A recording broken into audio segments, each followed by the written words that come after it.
नमस्कार दोस्तों। तो आज के इस वीडियो ट्यूटोरियल में हम एसक्यूएल को प्रैक्टिकली इम्प्लीमेंट करके देखेंगे, जिसके लिए हम इसमें माई एसक्यूएल का यूज़ कर रहे हैं और उसकी वर्क बेंच में जाकर हम क्या करेंगे, उसमें एक डेटाबेस क्रिएट करेंगे और उस डेटाबेस को यूज़ करने के बाद उसमें एक टेबल बनाएंगे, यानी कि फिर उसका एक स्ट्रक्चर बनाएंगे।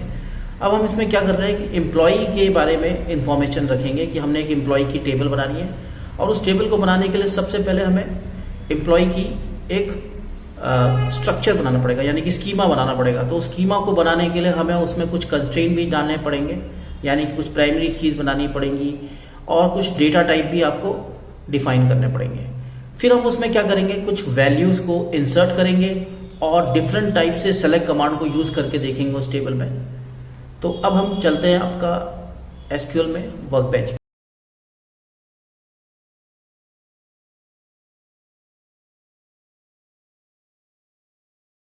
तो अब हम आ गए हैं आपका माई एसक्यूएल वर्क बेंच में। तो इसके लिए हमें इसको वर्क बेंच को इंस्टॉल करना पड़ेगा सिस्टम में, और इसके अंदर ये डेमो करके एक आपका कनेक्शन है। मैं इस कनेक्शन पे क्लिक करता हूँ।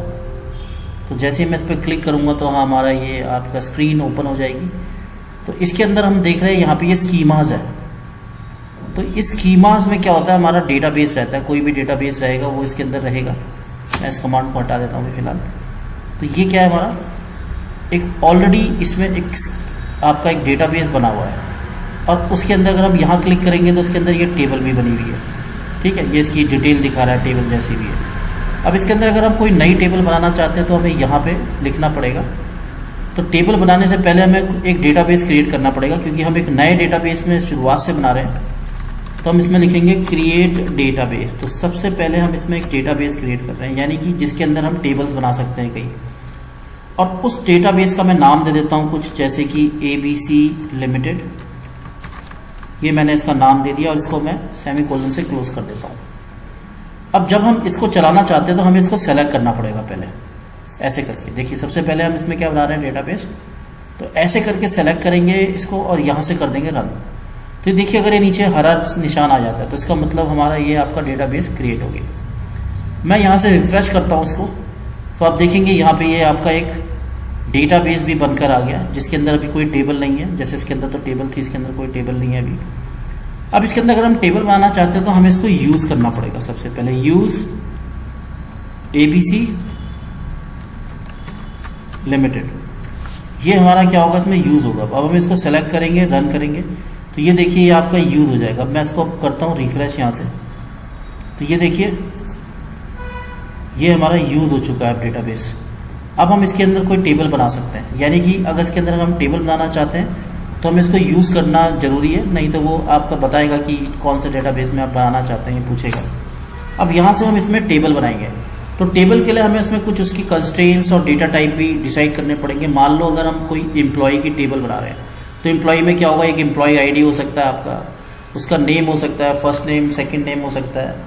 उसके अलावा इसमें आपका उसका डिपार्टमेंट हो सकता है, उसकी सैलरी हो सकती है। तो इस तरह से हम इसमें चीज़ें ले लेते हैं। तो इसके लिए जो कमांड है हमारी वो क्या है, क्रिएट टेबल। उसके बाद हम नाम ले लेता हूँ टेबल का मैं, एम्प्लॉय। अब यहाँ पे हम ब्रैकेट ओपन करके इसके अंदर जो भी हम कॉलम देना चाहते हैं, जैसे कि मैं सबसे पहले देना चाहता हूँ एम्प्लॉय ID। मैंने एम्प्लॉय ID लिखा। अब इसको हम कैसा रखना चाहते हैं, कैसा डेटा टाइप देना चाहते हैं, मैं कहता हूँ इंटीजर प्राइमरी की। ये प्राइमरी की है हमारी, यानी कि यूनिक रहेगी। उसके बाद मैं ले लेता हूं आपका नेम। मैं ऐसे करके ले लेता हूं EMP_name, और इसको मैं ले लेता हूं var, यानी कि कैरेक्टर। ये हमारा कैरेक्टर में होगा। और मैं इसमें ले लेता हूं 100 की 100 कैरेक्टर तक का नेम हम ले सकते हैं इसमें। यहाँ भी कॉमा लगा देंगे इसे क्लोज करने के लिए। फिर मैं इसमें लेता हूं आपका डिपार्टमेंट, और डिपार्टमेंट को भी मैं ले लेता हूँ var। और यहाँ भी मैं ले लेता हूँ आपका, मैं ले लेता हूँ उसमें 20 काफ़ी रहेंगे। और इसके बाद मैं ले लेता हूँ सैलरी, और सैलरी को मैं ले लेता हूँ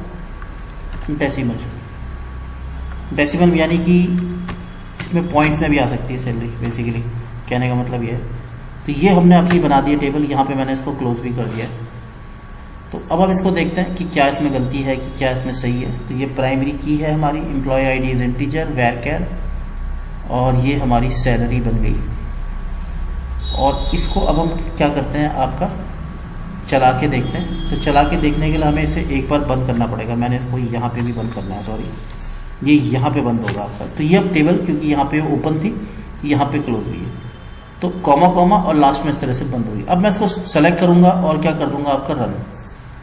तो जैसे ही करूंगा, अगर नीचे हरा जाता है तो इसका मतलब ये टेबल बन चुकी है। अगर हम इस टेबल को देखना चाहते हैं तो देखिए, अब इसको मैं अगर रिफ्रेश करता हूँ तो देखिए अब इसके अंदर एक आइकन सा आ गया, तो इसके अंदर हमारी एम्प्लॉय टेबल बन गई है। अगर हम इस टेबल को देखना चाहते हैं तो यहाँ पर इसके अंदर क्या है टेबल में, तो ये अगर हम इसके ऊपर क्लिक करते हैं, यहाँ पे आपका एक बॉक्स बना हुआ है, तो कमांड ऑटोमेटिक चलाता है, select star from ABC employ. अब इसके अंदर कुछ वैल्यूज़ नहीं है, हम इसके अंदर वैल्यूज़ देना चाहते हैं तो हम इसके अंदर वैल्यूज़ देते हैं। मैं इसी में ही जाता हूँ, इसी में से देता हूँ आपका। सबसे पहले क्या लिखेंगे हम, इंसर्ट इनटू एम्प्लॉय। ठीक है, तो हमने क्या लिखा इसमें, मैं इसको थोड़ा छोटा कर देता हूँ। ठीक है, इंसर्ट इनटू एम्प्लॉय, इंसर्ट पूरा नहीं लिखा है, इसको पूरा लिख लेता हूँ। और फिर इसके अंदर हम जो भी इसकी सेल्स हैं उनको ले लेते हैं। जैसे सबसे पहले क्या है, आपका एम्प्लॉय आईडी है, मैं यहीं से इसको कॉपी कर लेता हूँ, एम्प्लॉय आईडी। दूसरा क्या है हमारा, एम्प्लॉय नेम, मैं कॉपी कर लेता हूँ उसको। डिपार्टमेंट, कॉमा लगा के डिपार्टमेंट, फिर मैं ले लेता हूँ उसमें सैलरी, कॉमा लगा के सैलरी। तो बिल्कुल इसी सीक्वेंस में लिया है जिस सीक्वेंस में इसमें एम्प्लॉय नेम, डिपार्टमेंट और सैलरी। और फिर हम इसको क्लोज कर देते हैं। और यहाँ पे हमें क्या देनी है, इसके अंदर वैल्यूज़, यानी कि जो भी हम इसके अंदर इंसर्ट करना चाहते हैं, डेटा इंसर्ट करना चाहते हैं, वो हम इसके अंदर अब दे सकते हैं। तो उसको देने के लिए सबसे पहले हम क्या करेंगे, इसमें यहाँ पे लिखेंगे आपका वैल्यूज़ करके कीवर्ड, एंटर मार के मैं दूसरे पेज में लिख लेता हूँ वैल्यूज़। और फिर नेक्स्ट लाइन में जाते हैं और इसके अंदर मैं लेता हूँ एम्प्लॉय आईडी, जैसे 1 लिया, नेम ले लिया आपका राहुल शर्मा, डिपार्टमेंट सेल्स, इसको भी मुझे इसमें लेना पड़ेगा आपका, डिपार्टमेंट सेल्स। और आपकी सैलरी 35,000, ऐसे करके ले लेता हूँ मैं और इसको क्लोज कर देता हूँ। अब मैं इसमें और वैल्यू देना चाहता हूँ तो मैं क्या करता हूँ, मैं कंट्रोल C, एंटर मार लेता हूँ थोड़ा, कंट्रोल V, यहाँ पे मैं 2 ले लेता हूँ, रश्मि शर्मा, इसकी सैलरी थोड़ा बढ़ा देते हैं। फिर कॉपी कर लेता हूँ उसको, कंट्रोल V,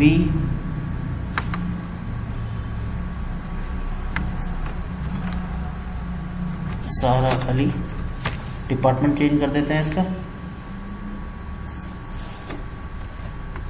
IT। और इसको भी मैं कॉपी करके एक और बना लेता हूँ आपका। यहाँ पे मैं 3 ले लेता हूँ क्योंकि यूनिक होंगे, इसको मैं 4 ले लेता हूँ। और डिपार्टमेंट हम एक और ले लेते हैं आपका फाइनेंस। तो ये हमने कुछ सेल्स डिपार्टमेंट लिए हैं, कुछ फाइनेंस डिपार्टमेंट लिया है आपका, और ये हमने सैलरी ले लिया।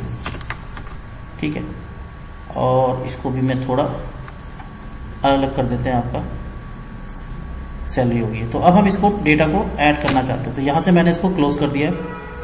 और यहाँ पे भी हमें सब में कॉमा लेना पड़ेगा, मैं कॉमा लेना नहीं लिया इसमें, ये देखिए कॉमा। तो अब ये देखिए हमारी ये टेबल बनके तैयार, इंसर्ट हो चुका है डेटा। अब हम इसको सेलेक्ट करेंगे और क्या कर देंगे, आपका स्टार्ट कर देंगे।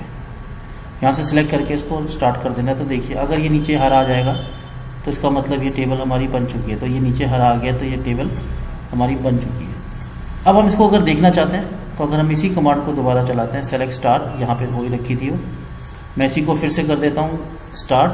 तो देखिए ये हमारा इसमें डेटा चल चुका है, सारा अली 2 बार नाम आ गया है, इससे कुछ नहीं है क्योंकि नाम चेंज नहीं किया था। अब हम चाहते हैं इसमें से कि कुछ सेलेक्ट चलाएं और उसमें से हम इस बार क्या चाहते हैं, सिर्फ एम्प्लॉय नेम और डिपार्टमेंट देखना चाहते हैं।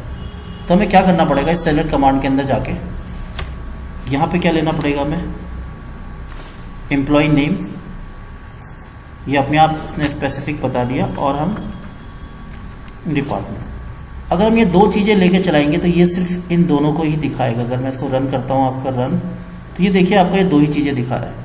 लेकिन अगर हम स्टार लेते हैं तो पूरी टेबल दिखा रहा है। इसके अलावा इसमें हम और भी कंडीशन डाल सकते हैं, जैसे कि मैं इसमें डालना चाहता हूँ कि जहाँ पे हमारा डिपार्टमेंट क्या हो, सिर्फ सेल्स हो, सिर्फ उन्हीं डाटा को दिखाओ। तो हम क्या करेंगे, यहाँ पे हम स्टार ही ले लेता हूँ मैं। यहाँ पे मैं इस पर हटा देता हूँ, या इसको मैं शुरू से लिख देता हूँ। चलो छोड़ो, सेलेक्ट स्टार फ्रॉम, मेरी टेबल का नाम है आपका एम्प्लॉय, वेयर, अब हम इसमें क्या ले लेते हैं आपके डिपार्टमेंट इक्वल टू, ये एक इन्वर्टेड कॉमा के अंदर मैं सेल्स ले लेता हूँ। यानी कि हम सिर्फ उन्हीं डिपार्टमेंट को देखना चाहते हैं जिसमें क्या है कि सेल्स है। तो ये फिल्टर कर देगा डेटा उसमें से। तो ये बेसिकली इसका काम क्या है, फिल्टर करना। तो ये फिल्टर कर सकता है। ऐसे ही हम सैलरी ले लेते हैं जहाँ पे सैलरी हमारी 40,000 से ज़्यादा हो। अगर मैं सैलरी को लेना चाहता हूँ तो क्या मैं लिखूँगा यहाँ पे, सैलरी इज ग्रेटर देन 40,000, और फिर मैं इसको चलाता हूँ, रन करता हूँ, तो ये सिर्फ वही सैलरी दिखाएगा जो 40,000 से ऊपर है। ठीक है। इसके अलावा हम इसको ऑर्डर बाय करके भी दिखा सकते हैं। मान लो अगर हम इसको सैलरी के हिसाब से ऑर्डर बाय करना चाहते हैं, कि जो हमारा पूरा है डेटा हम उसको एक ऑर्डर में लगाना चाहते हैं, तो हम क्या करेंगे, इसको मैं इसको हटा देता हूँ। Select start from employ, order by salary ले लेंगे यहाँ पे,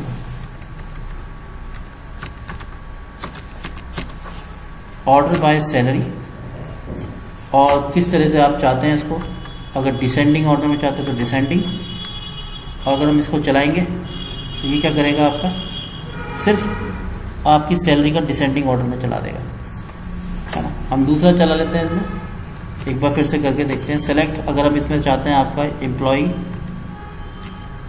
नेम और डिपार्टमेंट, हम दो ही चीज़ देखना चाहते हैं, फ्रॉम EMP एम्प्लॉय। देखिए अभी अलग अलग क्वेरीज होंगी हमारी, जैसे हमने ये लिख दिया कि हम क्या सिलेक्ट करके चलाना चाहते हैं, तो ये शायद कुछ गलत हुआ है, इसमें हमें देखना पड़ेगा। एम्प्लॉय नेम, पहले मैं इसको चलाता हूँ, select employ name from employees,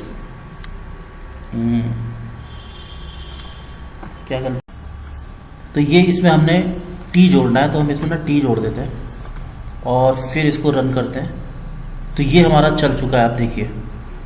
तो राहुल शर्मा, अब ये डिपार्टमेंट और उसके हिसाब से भी आपका दिखा रहा है। उसके अलावा अगर हम इसमें से जैसे मानना चाहे कि सेलेक्ट कमांड से एवरेज सैलरी निकालना चाहते हैं, जो भी सैलरीज है हमारी, तो मैं इसमें लिखता हूं सेलेक्ट AVG, लिखेंगे, कमांड है AVG। इसके अंदर हम क्या ले रहे हैं, आपका सैलरी, यहां हमने सैलरी ले लिया। एज, उसको क्या नाम देना चाहते हैं हम उस कॉलम को, एवरेज सैलरी फ्रॉम एम्प्लॉय। तो ये बेसिकली क्या हो गया कि हम अलग अलग तरीके से आपका जो टेबल है उसमें से डेटा को फिल्टर कर रहे हैं, यानी कि एवरेज करके निकाल रहे हैं, सेलेक्ट करके निकाल रहे हैं। जैसे अगर मैं इसको चलाता हूँ और रन करता हूँ तो ये आपकी एवरेज सैलरी बताएगा कि जो हमारे एम्प्लॉयज की एवरेज सैलरी क्या है। ठीक है। और उसके अलावा ये क्या बता रहा है हमें, ये हमें बता रहा है कि कौन से डिपार्टमेंट हमें निकालना है। मैं एक और फिर से करके दिखा देता हूँ आपको, जैसे कि सेलेक्ट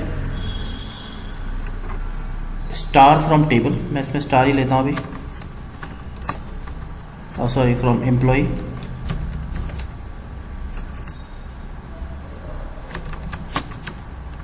वेयर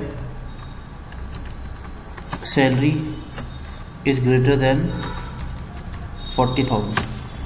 तो ये भी एक हमारी कमांड होगी। अगर हम इसको चलाते हैं तो ये आपको ये बताएगा कि जिन एम्प्लॉयज़ की सैलरी 40,000 से ऊपर है।